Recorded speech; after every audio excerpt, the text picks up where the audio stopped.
least 30 Palestinians have been killed in Gaza in the last 24 hours. At least that's what CNN says. Now, Al Jazeera reported that it's been close to 30 just today. But either way, the IDF has still been bombing Gaza today. Now, that I definitely know for sure.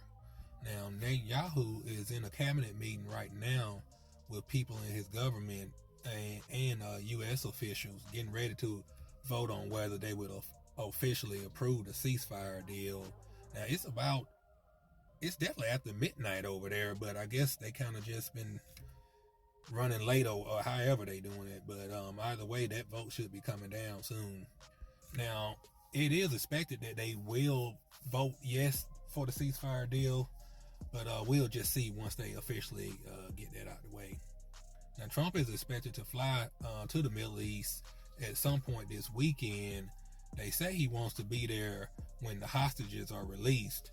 Now, it's also said he put pressure on Netanyahu to accept the deal after Israel bombed Qatar, and he also made him apologize to the Prime Minister of Qatar for those attacks. Now, that was last week when I think Netanyahu had came to the U.S. Now, the hostages are expected to be released on Monday, along with over 1,000 Palestinian prisoners from the Israeli prisons. Now, Smotrich, one of the right-wing guys in Netanyahu's administration, he said he wants the IDF to go back to war in Gaza after the hostages are set free. But Hamas has said the U.S. has guaranteed them that the war will be completely over. Now, we have to see how that part of it plays out, because they could do that technically, where they get their hostages back, and then it could really get ugly over there, because they already been bombing enough. So just imagine with zero restraints like that, not having to worry about Israeli people protesting about trying to get their loved ones back.